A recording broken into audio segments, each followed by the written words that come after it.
Sanctum silentium in corde meo flamma. Le sens de notre vie au-delà des différentes dimensions de l'être, intégré dans le tout cosmique. Quel est le sens de notre vie ici sur Terre? Cette question accompagne l'humanité depuis ses débuts. Elle ne peut trouver de réponse si nous considérons l'être humain uniquement comme un hasard biologique, comme une conscience qui s'illumine brièvement entre la naissance et la mort. Car au fond de nous, nous savons que nous sommes plus que cela. Nous ne sommes pas seulement des corps. Nous sommes conscience. Nous sommes un moi conscient de lui-même. Le sens de notre existence ne commence pas avec la naissance et ne s'achève pas avec la mort. Notre vie s'inscrit dans un contexte beaucoup plus vaste, qui transcende les nombreuses formes d'existence et de vie, dans un ordre spirituel et cosmique où le développement est le principe central. Nous ne venons pas du néant par hasard. Nous venons d'une réalité spirituelle, de la conscience. Et nous ne retournons pas dans le néant. Nous continuons notre chemin vers plus de maturité, plus de liberté, plus d'amour. La vie sur Terre est une étape, un espace d'apprentissage, une école de la conscience. Dans le monde matériel, nous faisons l'expérience de quelque chose qui n'est pas possible dans les formes d'existence purement spirituelle, la limitation, la résistance, le temps, l'éphémère. Et c'est précisément cela qui donne lieu au développement. Ici, nous apprenons à assumer nos responsabilités, à vivre les conséquences de nos pensées, de nos sentiments et de nos actions. Ici, la simple connaissance se transforme en sagesse vécue. L'être humain est un être spirituel qui voyage dans le temps à travers la matière. La mort n'est pas un échec, une chute, un jugement. C'est une transition, un retour à une autre forme d'existence. La conscience est préservée. Le moi est préservé. L'être humain abandonne son corps comme un outil ou un vêtement de location qui était nécessaire pour cette phase d'apprentissage et entre dans un monde qui n'est pas étranger, mais plus familier que nous ne le pensons souvent. Les expériences de mort imminente, l'accompagnement des mourants, les rencontres avec les défunts, tout cela va dans le même sens. La conscience survit à la mort. La pensée, la mémoire, les sentiments continuent. Et l'être humain n'est pas seul. Il est intégré dans une communauté spirituelle, accompagné, soutenu, guidé, dans l'ici-bas. On l'appelle aussi notre équipe spirituelle. Elle comprend les anges gardiens, les guides spirituels qui nous assistent de leurs conseils. Pour que les conseils se transforment en actes. Nous pouvons et devons nous tourner vers eux avec amour. Le nom que nous lui donnons n'a pas d'importance.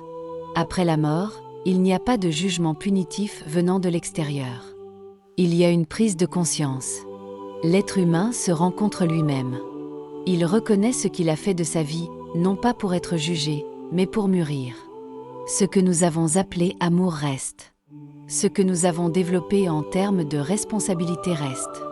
Ce que nous avons vécu en termes de vérité intérieure reste. Les biens, le statut, le pouvoir, tout cela disparaît. Ce qui reste, c'est ce que nous sommes devenus. Et c'est précisément là que réside le sens profond de notre vie. Nous sommes ici pour devenir. Pas parfait, mais plus authentique.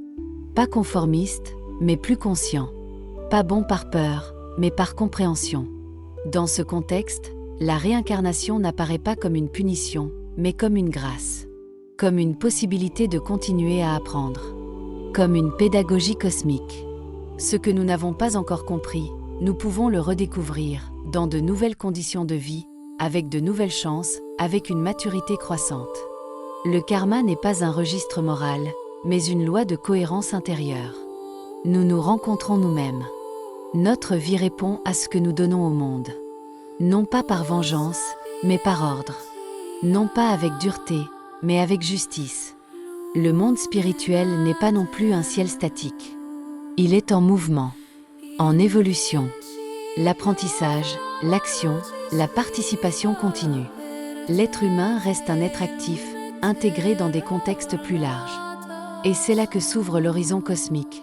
L'être humain n'est pas seulement un moi individuel. Il fait partie de l'humanité.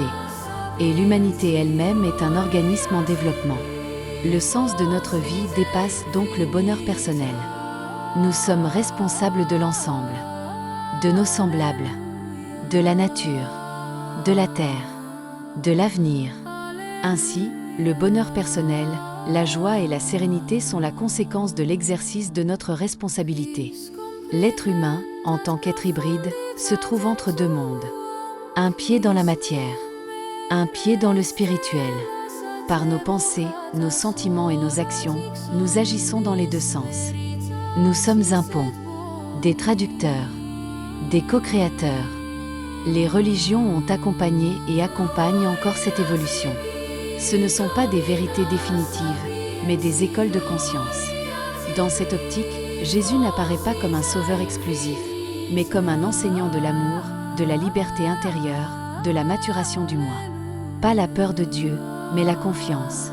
Pas l'obéissance, mais la connaissance. Celui qui ne craint plus la mort vit plus consciemment. Celui qui en comprend le sens vit de manière plus responsable. Celui qui sait que tout est intégré perd sa peur et gagne en profondeur. Le sens de notre vie est l'évolution dans l'amour et la liberté. Pas une seule fois, mais à travers de nombreuses étapes de la vie. Pas de manière isolée, mais en lien avec le cosmos. Nous sommes en chemin.